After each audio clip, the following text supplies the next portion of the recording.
It's a pleasure to welcome to studio Dan Perry, International Affairs Analyst and the former Europe and Middle East Editor at the Associated Press, and Security Analyst Jonathan Regev. Gentlemen, thank you both so much for being here in studio. It feels almost counterintuitive to talk about a ceasefire when we're also talking about explosive drones, rockets, and security zones. Dan, your take on what is unfolding on the ground and diplomatic efforts to try and sort this situation out.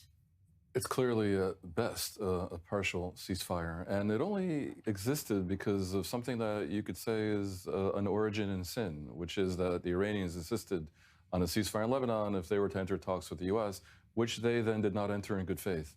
So what are the Iranians going to do if the ceasefire ends? Are they going to walk away from talks that they effectively already walked away from? The Iranian zone has a current dynamic, which is largely oriented towards the blockade and smoking them out.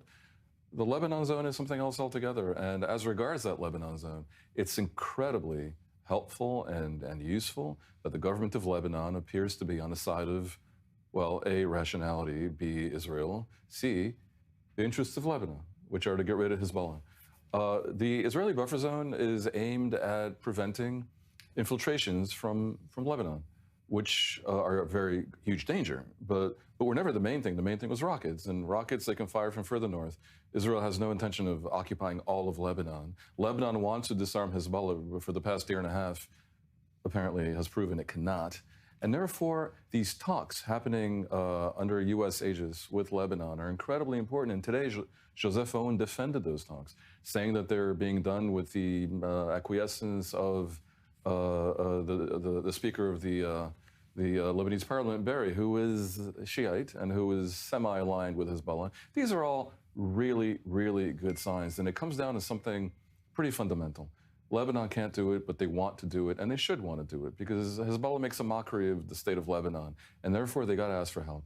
And if they don't want Israel's help, and indeed Israel doesn't want to have forces on the ground in the north of Lebanon in the Bekaa Valley, it's going to have to be some other form of help. And of course, then you start entering scenarios that seem unlikely, like Europeans or Americans or Syrians, and there's a lot of tension in Lebanon about the possible involvement of Syrians, but it has to be someone. Otherwise, Hezbollah will continue to exist. So Israel's chief of the military can say all he wants that they won't tolerate attacks. All they can do is strike back. Hezbollah has shown that it's resilient enough to be able to tolerate Israel's, even the most clever and impactful of Israel's retaliations, like the Beeper operation, like the decapitation of its leadership. And so I think Lebanon basically has to ask for help, and the world has to treat this as an international problem, much as the world indeed is not eager for another Middle Eastern quagmire. Hezbollah can be defeated, given the recent years' changes, given that they no longer have a weapons superhighway from Iran through Syria, but it's going to have to be a force more profound than merely that of Lebanon. Who else could realistically help, Jonathan, in terms of disarming Hezbollah over and above the IDF? Realistically, I think there are two powers that could perhaps do it. The United States, which is, of course, the major superpower, and France, simply because France has its own interests in Lebanon, and also has its own, I would call it, sympathy for Lebanon. All that is true, but I'm not seeing any of them rushing in. And if you tell any American or any French that they should come into Lebanon and assist, they will remind you that back in the 80s, there were hundreds of Americans and of French soldiers killed in attacks carried out by Hezbollah. So France, for example, which I really believe that has a lot of good faith and good hope of solving the situation, of taking Hezbollah away, I think they're much more comfortable in sitting in Paris and saying that Hezbollah should demilitarize and Israel should not strike in Lebanon. Yes. All that is true, but someone has to do it. France, I think, would be a good option. I don't see them doing it. What about their foreign legion, vaunted, famed in song and story? Very, very nice. Very nice. Do you see them coming in? Absolutely. They've done stuff in Africa. By the way, the U.S. And France, when they had troops in Lebanon in the 1980s, and they were killed in Hezbollah attacks, basically suicide bombings, but they weren't killed in fighting. We're talking here about a massive force of 50,000 soldiers that has to enter the Bekaa Valley and take out these criminals. And that's a different scenario than the West and Lebanon has ever agreed to do. So many risks for people wanting to take to the streets inside Iran right now. We understand the dangers involved and still a long road ahead. Dan Perry, your take on what is going on right now?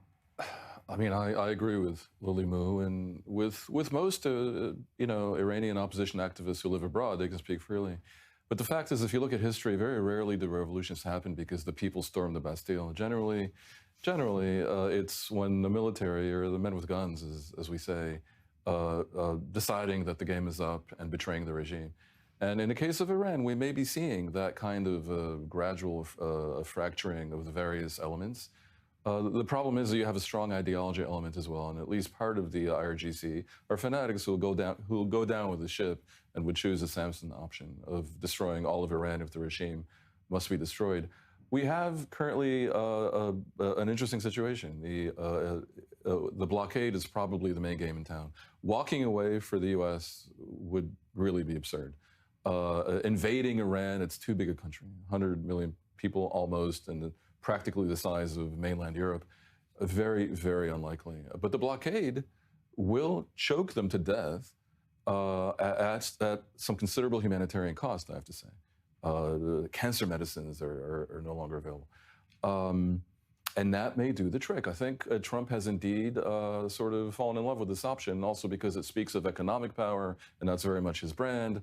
And a return to war and bombing is A, hugely unpopular in the U.S., and B, proven to be ineffectual in actually dealing with the coup de grace to the regime. They have to turn upon themselves. And therefore, on the one hand, one has to credit Trump for determination and for having crossed the Rubicon and made this decision. But on the other hand, we are seeing a failure of diplomacy. Look, Iran, as Lily Mu was saying, is a horrible, detestable regime. Its crimes against its own people are legendary. But the world has many horrible countries, and the U.S. and NATO don't go around invading all of them. It, by the way, would include China and a host of countries on almost every continent, including Europe, if you include Belarus. So that's generally not enough. Where Iran brought upon itself all this wrath is in pursuing nuclear weapons, in sending proxy jihadist militias all around the region to mess with the Arab world and with Israel. And long-range missiles that theoretically endanger even Europe. So that the American government, which is the world's most impactful government right now, made the choice to go after them on all the grounds I just mentioned, is something that generally you'd think the Western alliance would respect, no matter what they think of this particular president. And he has engaged very, very foolishly with the Europeans. At this point, Iran should be looking at a united Western front. And therefore, I say again, Trump and U.S. administration and NATO, they have to make up very, very quickly. And NATO and the Europeans have to come on side because this won't happen every year. And right now, there's a move to bring down this regime.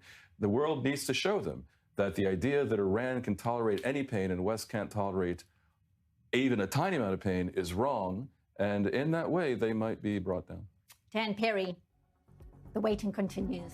Always appreciate your insights. Thank you so much, as always, for being here in studio.